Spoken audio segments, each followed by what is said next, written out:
began like any other bright morning on the View studio, lights flaring, audience clapping, coffee cups steaming on the table.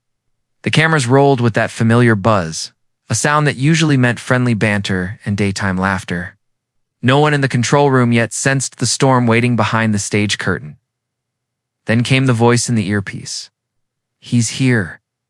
Blake Shelton stepped out from the shadows with the easy swagger of a man who's seen every stage, every crowd. Denim jacket, rugged grin, the kind of presence that fills a room before he even says a word. The audience roared country charm, meeting city talk show polish. It was supposed to be light-hearted, a new album, a few jokes, maybe a story from The Voice. At first, it was exactly that. Joy Behar tossed playful questions. Whoopi cracked a line that sent the crowd laughing. Blake chuckled, leaned on the table, relaxed. Cameras zoomed in on that effortless smile. For a fleeting moment, everything felt safe, predictable. Daytime TV perfect. But beneath the laughter, something hummed, a subtle static, an invisible tremor in the air. Producers felt it first, exchanging quiet looks from the booth. Joy's tone had a sharper edge than usual, and Blake's replies carried just a trace of challenge. It wasn't confrontation yet, but it was circling close. "Don't go there," one tech whispered. "Not yet, but television doesn't wait for permission. It feeds on tension, the kind that makes an audience sit forward, hearts ticking faster, popcorn forgotten." In somewhere between Joy's next question and Blake's slow, measured answer, the mood shifted. The applause died quicker than expected. The smiles tightened. A beat of silence. Then the faintest laugh, nervous, uncertain. Viewers at home wouldn't know it yet. But every frame of that morning broadcast was tilting towards something raw. Blake straightened in his chair. Joy glanced at her notes, then back at him. The band's music faded under the conversation. Like the soundtrack of a film where the hero and the antagonist meet for the first time, the calm was breaking, and when it did, the shock would echo far beyond that glossy Manhattan studio. For the first few minutes, the conversation glided smoothly, music, memories, laughter. It was television at its safest, polished, polite, perfectly timed. But in the back of the room, the producers knew that safe television rarely trends. They wanted a spark. Something that would cut through the noise of morning talk and echo across social feeds. Joy. Behar found that spark in a single line printed on her cue card. She looked up, eyes narrowing ever so slightly. The studio brightened. The audience leaned in. "Blake," she said, voice casual but laced with curiosity. "You've talked before about people being too sensitive these days. Do you ever worry that saying that kind of thing makes you part of the problem?" The air thinned. Blake shifted in his chair, the easy grin replaced by a quiet focus. For a moment he didn't answer, just let the silence hum between them. Then he spoke, calm but firm. "I don't think honesty's a problem, Joy. I think pretending is—" A murmur rippled through the crowd, half laughter, half surprise. Whoopi glanced toward the control booth, reading the tension like static on a wire. Joy pressed forward. "But words have weight. Don't public figures like yourself owe it to people to be careful?" "Careful," Blake echoed. "Sure, but not scared. There's a difference." The applause that followed wasn't the warm, automatic kind. It was sharper, more divided, some cheers, a few gasps. Even the camera operators seemed to hold their breath, waiting for which direction this would turn. Joy's smile thinned. "So you're saying you don't mind offending people?" Blake leaned closer, elbows on the table, eyes steady. "I'm saying truth offends people sometimes. And that's not always bad." It was subtle, one exchange, one line, but the room changed. The rhythm of a friendly interview snapped into something unpredictable. A producer mouthed, "Cut to commercial," but the floor manager hesitated. They all felt it. Something alive was happening. Viewers watching at home couldn't name it yet, but they could feel the tremor. The conversation had crossed an invisible line, and once crossed, there was no going back. The spark Joy struck had just found its fire. The studio was still buzzing from Blake's last words. The lights seemed brighter now, almost harsh. reflecting off the polished table where two worlds suddenly collided. Nashville candor and New York critique. Joy Behar leaned back in her chair, that sharp wit flickering in her eyes. She'd handled politicians, actors, and pundits far tougher than a country singer. But Blake Shelton wasn't folding. His calm wasn't retreat. It was armor. So, let me get this straight, Joy said, her tone sharpening like glass under pressure. You think saying whatever comes to mind, no matter who it hurts, is what makes someone honest? Blake tilted his head, his voice even but edged. No, ma'am. I think hiding what you really believe just to stay liked, that's the real problem. A low murmur rolled through the audience. Some nodded, others whispered. This wasn't just a disagreement. It was philosophy colliding live on television. Whoopi tried to step in, voice measured. Okay, let's keep this friendly. We love a good debate, but Joy cut in before she could finish. It's not about being liked, Blake. It's about responsibility. You have fans, millions of them. What you say matters. Gah. Blake leaned forward now, the charming grin gone completely. And you have viewers, Joy? You use your platform too? Are you saying your words don't matter just as much? The audience gasped, half shocked, half thrill. The view's energy was different now. The kind of silence that follows a thunderclap filled the air. Joy didn't blink. I just think some people mistake telling it like it is for being rude. Blake's eyes narrowed slightly. And I think some people mistake being polite for never telling the truth. Whoopi exhaled audibly, eyes darting between them. A stage manager whispered into her earpiece, "Don't cut yet, trading's gold." Blake adjusted his microphone, the sound echoing through the set. "I'm not trying to win an argument," he said. "I'm just saying America's tired of walking on eggshells." The moment hung there, suspended, two voices locked, two audiences divided. Joy crossed her arms. Maybe America's just tired of excuses. A single clap from the back row broke the silence, followed by a wave of uneasy laughter. The temperature in the room had changed. The argument wasn't simmering anymore. It was burning, and everyone watching could feel the heat. The atmosphere on The View had transformed from cheerful morning chatter to a battlefield of ideas. The air shimmered with tension, each breath drawn by the audience heavy and uncertain. Cameras zoomed closer, framing every twitch, every glare, every unspoken word. Joy Behar leaned forward, voice sharp as a blade. "You talk about truth, Blake, but your truth sounds a lot like defensiveness. You act like criticism is persecution." Blake's jaw tightened. "You call it criticism, Joy? I call it arrogance. You don't want a discussion, you want confession. You want me to apologize for what I believe?" The crowd gasped, that unmistakable mix of shock and thrill. Whoopi Goldberg's eyes widened. She knew this was spiraling. "Okay, let's take a deep breath, everyone," she urged, hands raised. But neither of them was listening. Joy fired back, "Nobody's asking you to apologize. We're asking you to take responsibility. You have influence. Don't you care how your words might divide people?" "Divide people?" Blake repeated, his voice rising.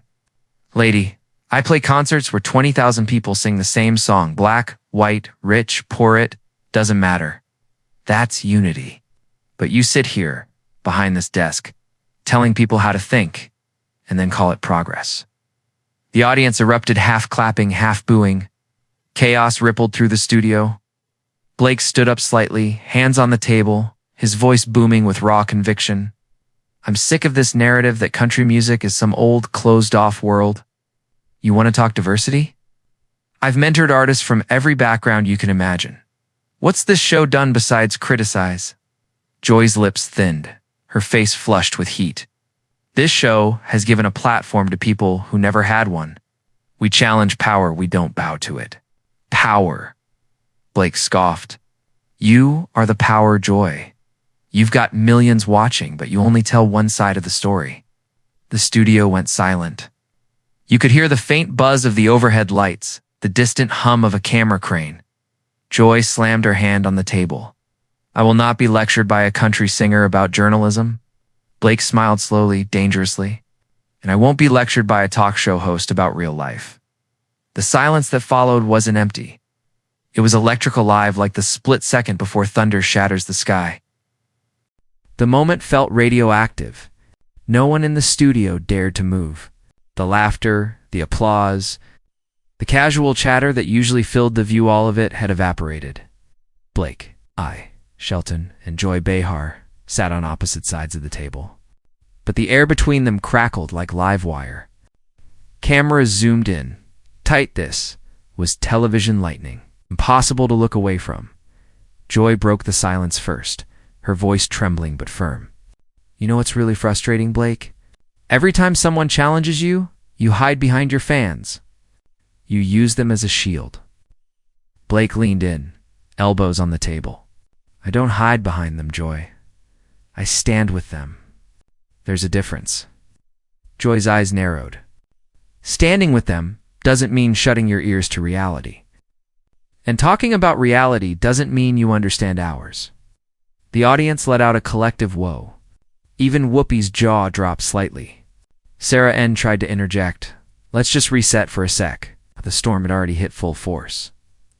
Joy's voice rose an octave. You act like you're the only one who's ever worked hard, Blake. Like no one else has a story worth telling.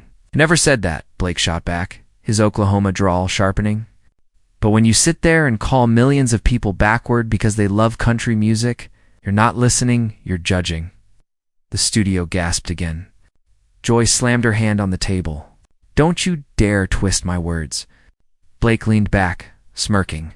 That's funny, because that's exactly what you've been doing to me since I sat down. Whoopi rubbed her temples, muttering under her breath, Oh Lord, we're going to trend for all the wrong reasons. Blake wasn't finished. He pointed toward Joy, voice steady but cold. You know what I think, Joy? You don't hate what I say. You hate that I won't apologize for saying it. Joy froze, eyes blazing. And you hate that someone finally pushed back. The tension was nuclear now. The kind of silence that doesn't fade, it builds. Then Blake leaned closer, voice dropping low. Every word deliberate. You can call me whatever you want, but I'll never sit here and pretend that loving where I come from makes me the bad guy. It wasn't just a clash anymore. It was personal, and everyone watching knew the line had just been crossed. The tension had reached its breaking point. Every eye in the studio was locked on the table where Blake, Shelton, and Joy Behar now sat, neither blinking, either budging. What had begun as an interview was now a duel fought in broad daylight.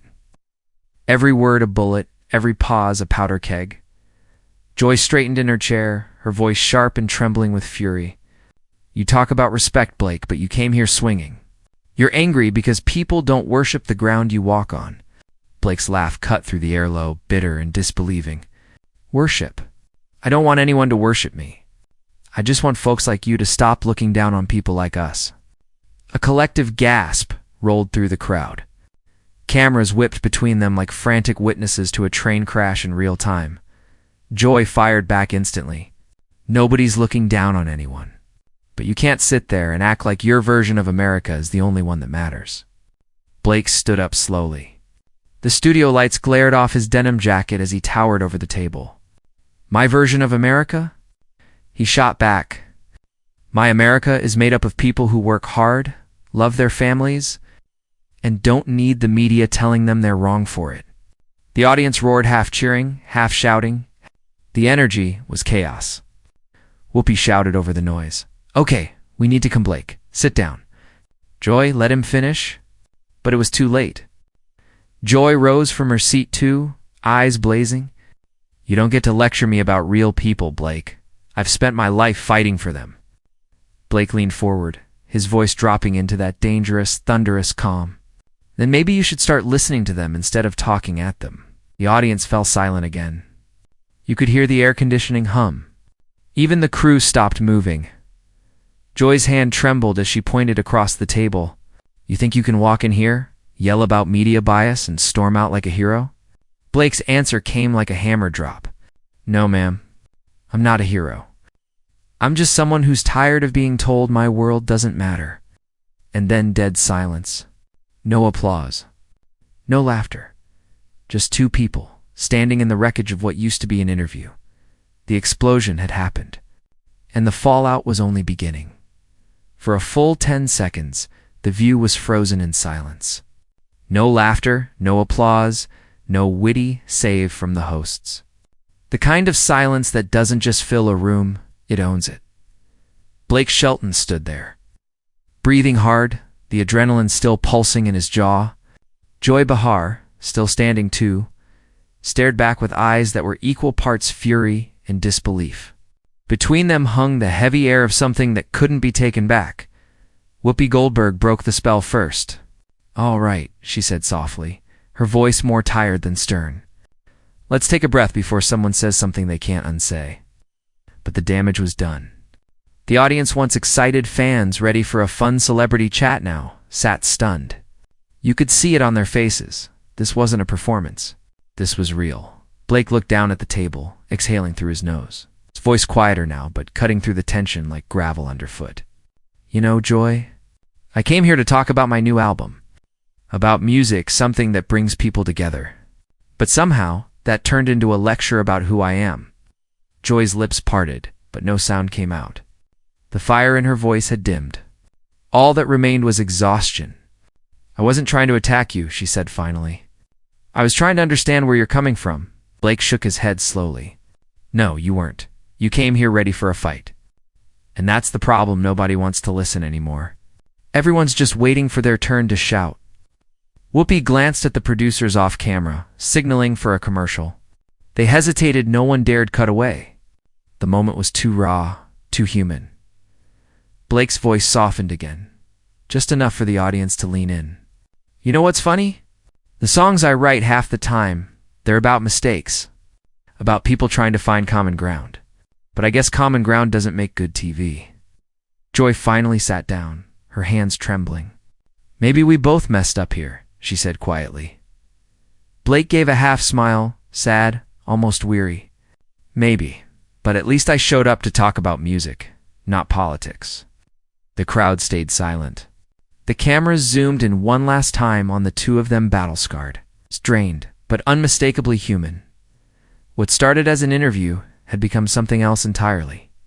A mirror, and everyone watching had to ask themselves, whose reflection did they see? The cameras cut to black, but the echoes of that confrontation didn't fade. They lingered in the studio like smoke after a fire. Producers stood motionless, headsets half-raised, staring at the stage where Joy Behar sat slumped in her chair and Blake Shelton walked off without looking back. The audience didn't move either. Some clapped hesitantly, others just whispered to each other in disbelief.